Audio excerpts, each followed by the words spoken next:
Hello दोस्तों, स्वागत है एक बार फिर से आप सभी का हमारे यूट्यूब चैनल पर। दोस्तों, आप सभी कैसे हैं? उम्मीद करता हूँ बहुत ही अच्छे होंगे। आपकी होली कैसी रही आप लोग बताएं। और होली हो चुकी है, अब आप सभी लोग जो है स्टडी पर पूरी तरीके से लग जाइए, क्योंकि आने वाले कुछ ही महीनों के अंदर आपका यूपी कांस्टेबल का एग्ज़ाम आने वाला है और इस बार एग्ज़ाम की वर्दी अपने हाथ होने वाली है। यूपी पुलिस री एग्ज़ाम, जिसका प्रैक्टिस सेट यूपी स्पेशल से शुरू करने जा रहे हैं। आज हम 28 तारीख है और आज से हम जो है यूपी स्पेशल स्टार्ट कर रहे हैं। प्रैक्टिस सेट नंबर 1 होगा। इस प्रैक्टिस सेट में मैं 30 प्रश्नों की सीरीज़ को लेकर के उपस्थित हुआ हूँ। ये 30 क्वेश्चंस आपके एग्ज़ाम में 4 चांद लगा देंगे। उम्मीद करते हैं इस 30 क्वेश्चंस के अलावा भी जो आपको नॉलेज इस वीडियो में मिलेगी वो आपके एग्ज़ाम के पॉइंट ऑफ व्यू से बहुत ही इम्पोर्टेंट होने वाली है। आप एक भी टॉपिक को मिस ना करें, सभी टॉपिक्स को पूरा का पूरा देखें। सारे क्वेश्चंस बहुत ही अच्छे, एक अच्छे लेवल के questions, previous year questions paper को ध्यान में रखते हुए ये प्रैक्टिस सेट को मैंने अपने हाथों से तैयार किया है। इस क्लास को आप ज़्यादा से ज़्यादा लोगों तक शेयर कर दें। उम्मीद करते हैं ये क्लास आपको अच्छी लगेगी। क्लास अगर अच्छी लगती है तो आप एक लाइक कर दीजिएगा और चैनल पर पहली बार है तो चैनल को सब्सक्राइब कर लीजिएगा।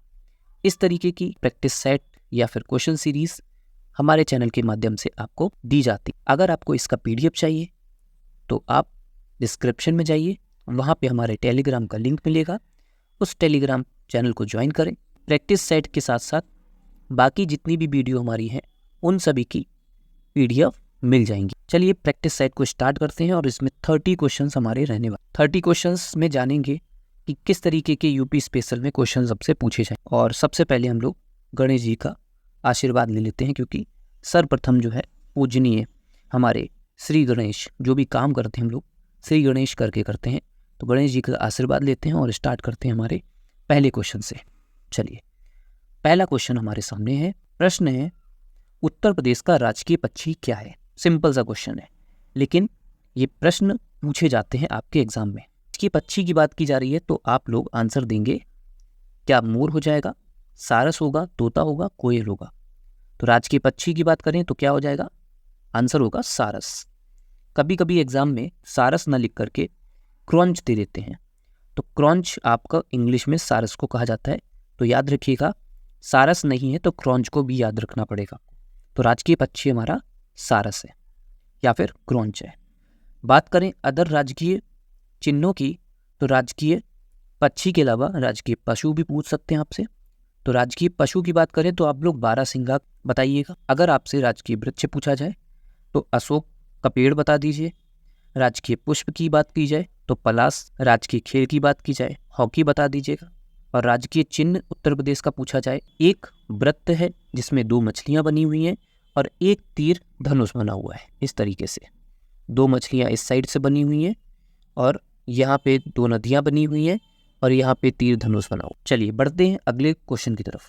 क्वेश्चन नंबर हमारे सामने होगा 2। उत्तर प्रदेश का निम्नलिखित में से कौन सा जिला बुंदेलखंड क्षेत्र का हिस्सा है? मतलब हमसे पूछा जा रहा है कि ऐसा कौन सा जिला है जो बुंदेलखंड क्षेत्र का एक हिस्सा है। तो क्या चंदौली हो जाएगा, औरैया होगा, महोबा होगा या एटा होगा? यूपी कांस्टेबल 2018 में पूछा गया प्रश्न, प्रीवियस ईयर क्वेश्चन है। बुंदेलखंड क्षेत्र में कौन कौन से जिले आते? बात करें बुंदेलखंड क्षेत्र की, तो बुंदेलखंड का जो क्षेत्र है उत्तर प्रदेश के दक्षिणी हिस्से में आता है। जैसे मान लीजिए ये हमारा उत्तर प्रदेश है और उत्तर प्रदेश का जो दक्षिणी हिस्सा होगा ये बुंदेलखंड क्षेत्र का है। इस बुंदेलखंड क्षेत्र के अंदर कौन कौन से जिले आते हैं? झांसी बांदा आता है, ललितपुर आता है, हमीरपुर आता है, महोबा आता है और चित्रकूट आता है और जालौन भी आता है। तो ये कुल मिलाकर के 7 जिले हैं, झांसी, बांदा, ललितपुर, हमीरपुर, जालौन, महोबा और चित्रकूट। तो ये सारे के सारे जिले बुंदेलखंड क्षेत्र के अंतर्गत आते हैं। तो इसमें कौन सा जिला ऐसा होगा जो बुंदेलखंड क्षेत्र में आता है? तो इसका राइट आंसर हो जाएगा ऑप्शन नंबर सी, महोबा। ठीक है, महोबा जो है बुंदेलखंड क्षेत्र के अंतर्गत आता है हमारा।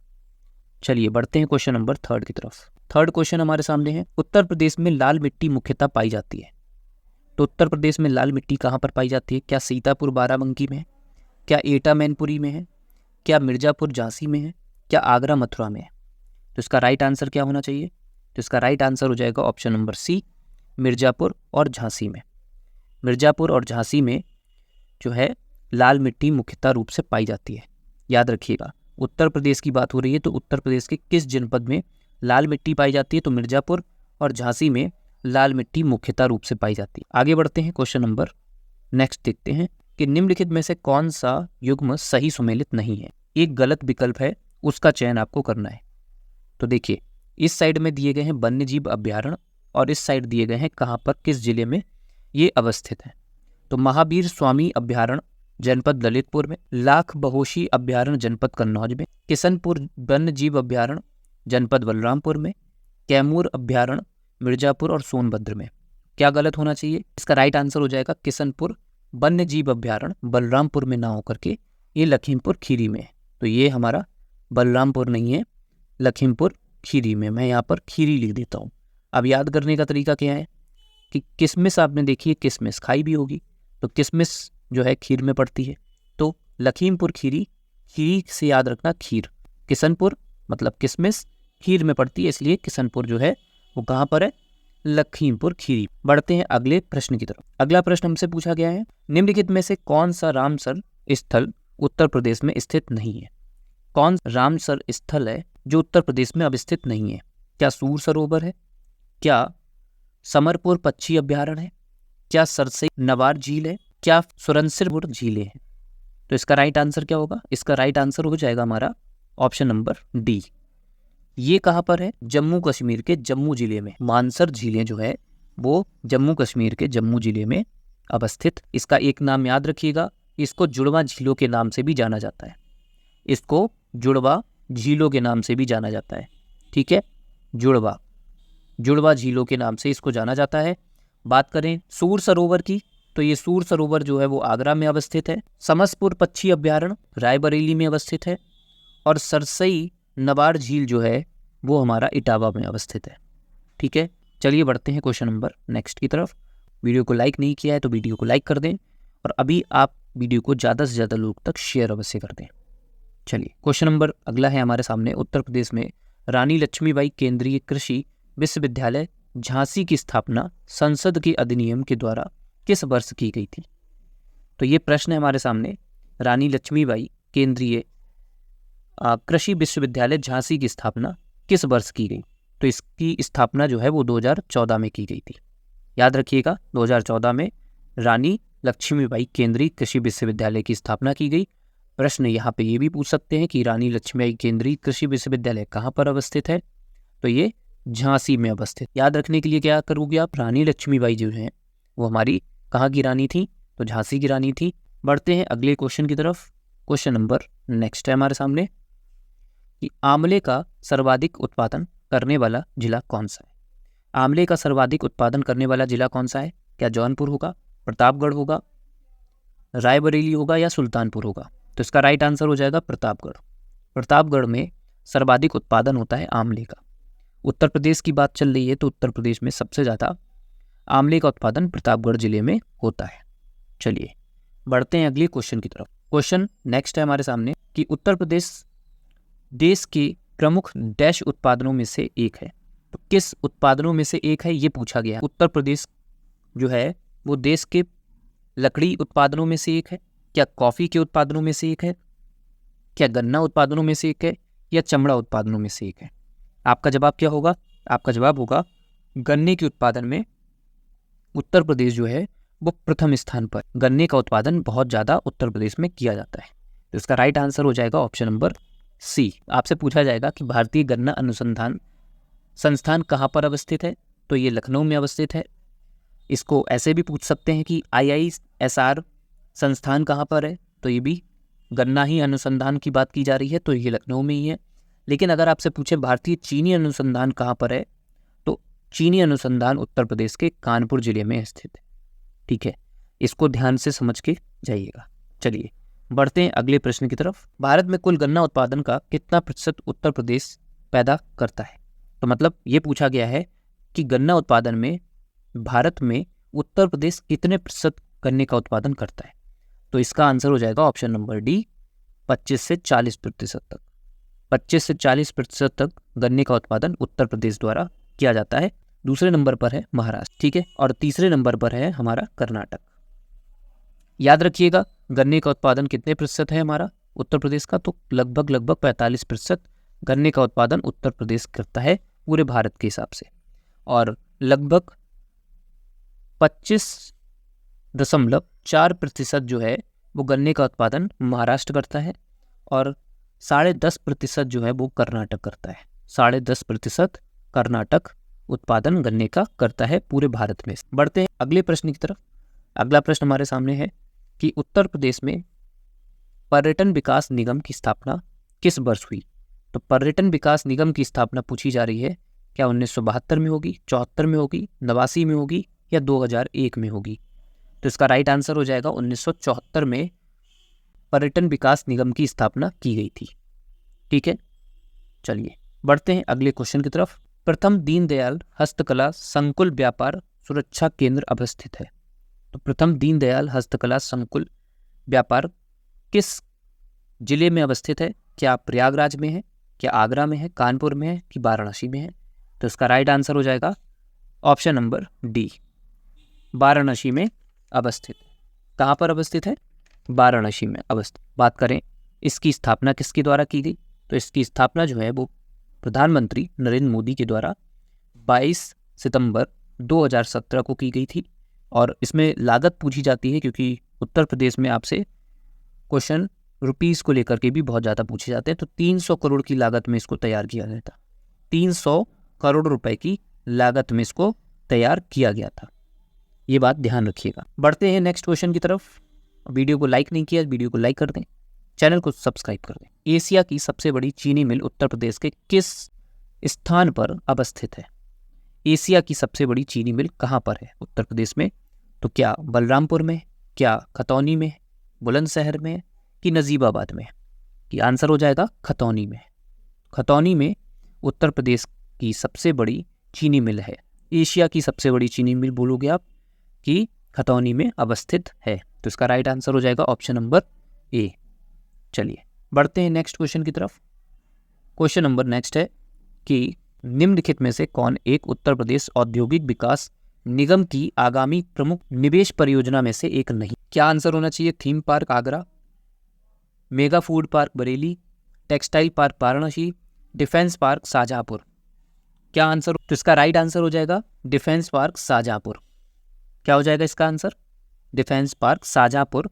ये आपकी औद्योगिक विकास निगम की आगामी परियोजनाओं में से एक नहीं है।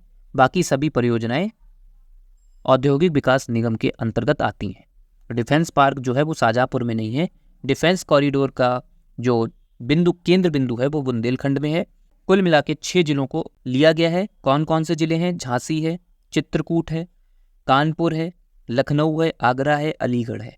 यहाँ पर डिफेंस पार्क बनाए जा रहे हैं या बनाए जा चुके हैं। तो इसका राइट आंसर हो जाएगा डिफेंस पार्क शाहजहांपुर में नहीं है। ठीक है, चलिए क्वेश्चन नंबर नेक्स्ट देखते हैं। क्वेश्चन नंबर अगला है हमारे सामने। उत्तर प्रदेश में सॉफ्टवेयर तथा बिजनेस प्रोसेस आउटसोर्सिंग उद्योग का सबसे बड़ा केंद्र अवस्थित है। तो ये मेरठ में है, कानपुर में है, नोएडा में है या फिर वाराणसी में है। तो आप लोगों को बताना है कि ये कहाँ पर अवस्थित होगा। सॉफ्टवेयर एवं बिजनेस प्रोसेस आउटसोर्सिंग उद्योग कहाँ पर अवस्थित है, सबसे बड़ा बताना है।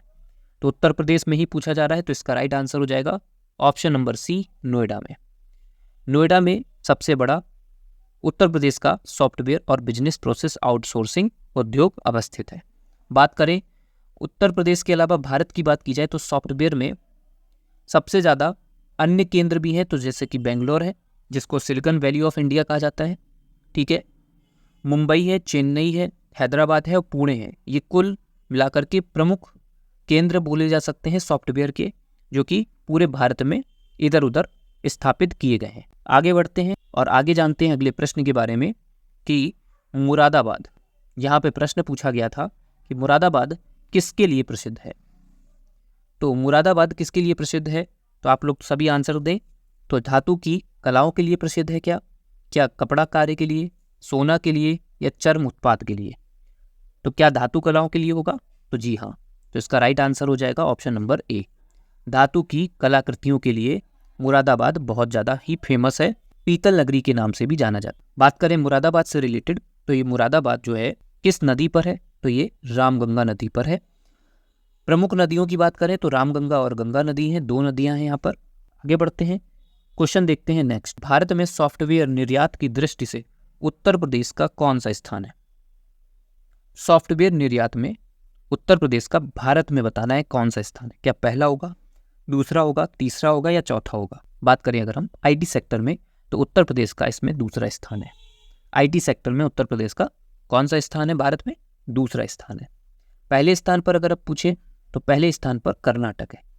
बात करें आईटी सेक्टर में उत्तर प्रदेश के कौन कौन से जिले सर्वोत्तम स्थान हासिल कर चुके हैं, तो बात करें नोएडा की, बात करें हम गाजियाबाद की, ग्रेटर नोएडा की, कानपुर की और लखनऊ की। ये जो जिले हैं, ये जो जनपद हैं, वो उत्तर प्रदेश में सॉफ्टवेयर आईटी सेक्टर में सर्वोत्तम स्थान पर उपस्थित हैं। चलिए बढ़ते हैं अगले क्वेश्चन की तरफ।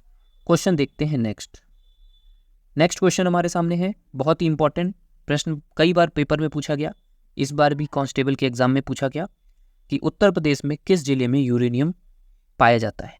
तो यूरेनियम किस जिले में उत्तर प्रदेश में पाया जा रहा है? क्या झांसी होगा, मिर्जापुर होगा, ललितपुर होगा कि हमीरपुर होगा? क्या राइट आंसर होगा? इसका राइट आंसर हो जाएगा option number C, Lalitpur. Lalitpur में जो है वो यूरेनियम का भंडार कहा जाता है। ललितपुर को यूरेनियम का भंडार कहा जाता है। उत्तर प्रदेश में सबसे ज़्यादा यूरेनियम ललितपुर में पाया जाता है। तो इसका right answer option number C हो जाएगा। चलिए बढ़ते हैं अगले क्वेश्चन की तरफ। क्वेश्चन नंबर नेक्स्ट है कि यूपी से शुरू होने वाला सबसे लंबा राष्ट्रीय मार्ग कौन सा है? तो क्या NH7 है, NH11 है, NH02 है, NH03 है? इनमें से आपको बताना है कि कौन सा आंसर होने वाला है।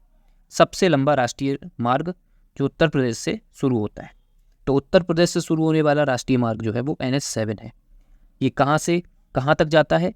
तो ये हमारे वाराणसी से तमिलनाडु के कन्याकुमारी तक ये जोड़ता है। लगभग 2369 किलोमीटर की इसकी लंबाई है। आगे बढ़ते हैं, आगे जानते हैं और भी इंपॉर्टेंट क्वेश्चंस के बारे में। अगला प्रश्न हमसे पूछा गया है, किस फ्रांसीसी यात्री ने काशी को भारत का एथेंस कहा था? तो क्या आंसर होगा? थेबेनाट होगा, क्या मनुची होगा, क्या टेबलनियर होगा या वर्नियर होगा? तो इसका राइट आंसर हो जाएंगे वर्नियर। वर्नियर एक फ्रांसीसी यात्री के साथ साथ एक चिकित्सक भी थे। वर्नियर एक फ्रांसीसी यात्री थे जिन्होंने काशी को भारत का एथेंस कहा था।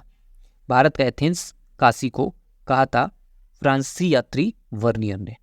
वर्नियर एक फ्रांसीसी यात्री के साथ साथ चिकित्सक भी था, जो कि एक मुगल दारा शिकोह जो नाम के एक राजा थे, उनके एक फैमिली डॉक्टर हुआ करते थे।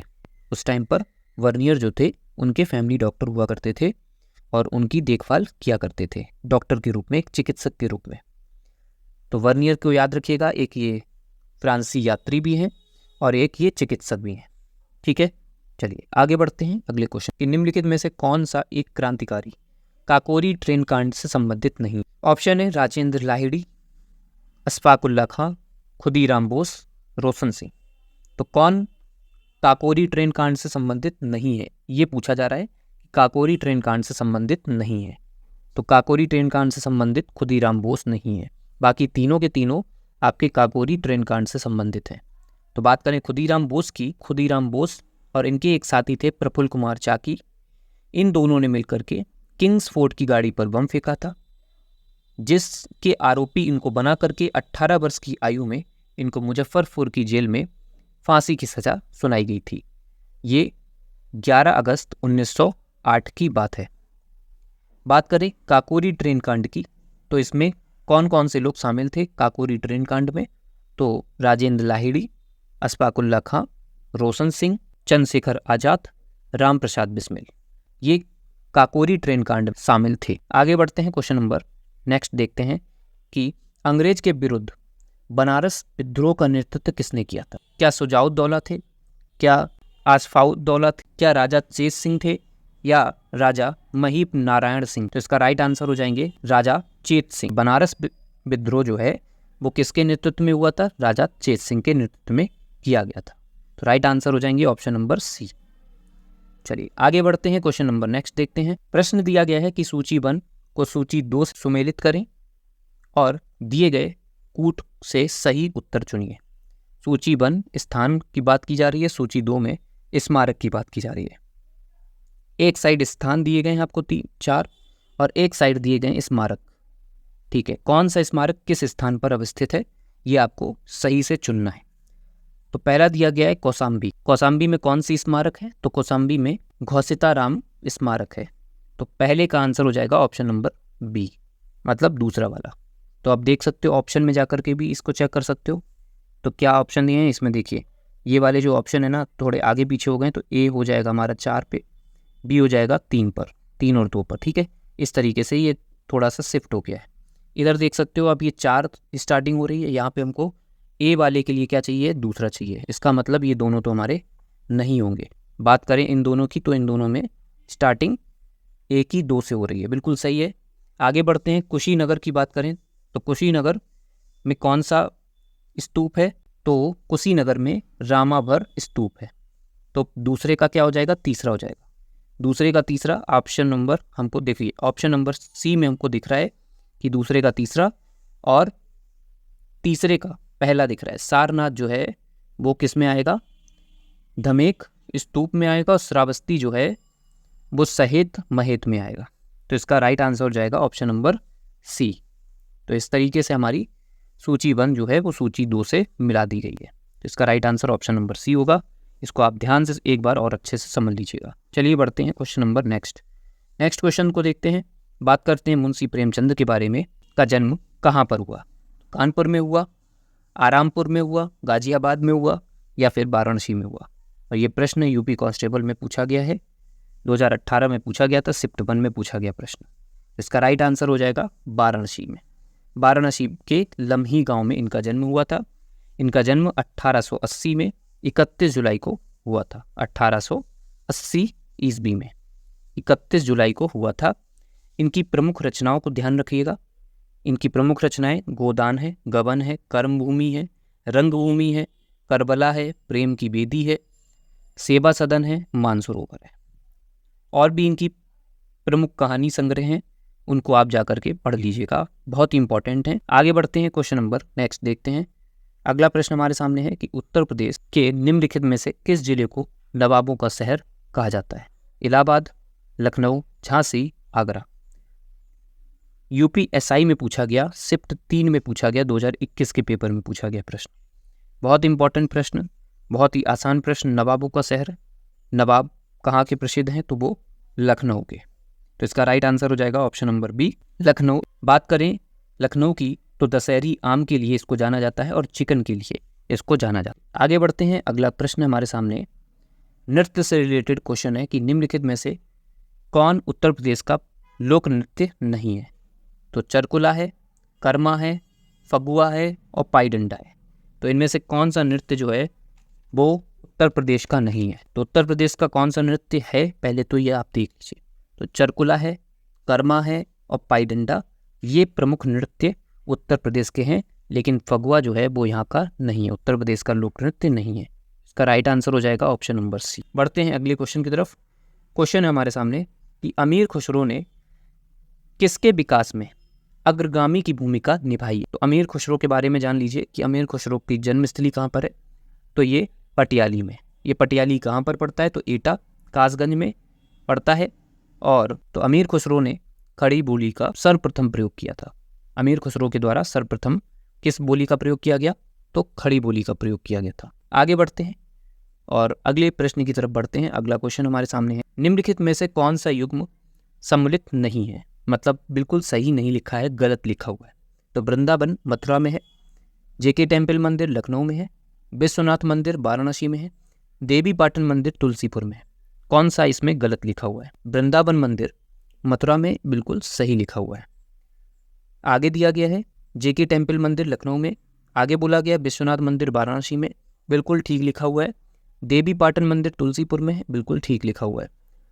तो इसका मतलब है कि हमको गलत ढूंढना था, तो जेके टेम्पल मंदिर लखनऊ में नहीं है, वो कानपुर में है। जेके टेम्पल मंदिर कहाँ पर है? लखनऊ नहीं है, वो हो जाएगा कानपुर में।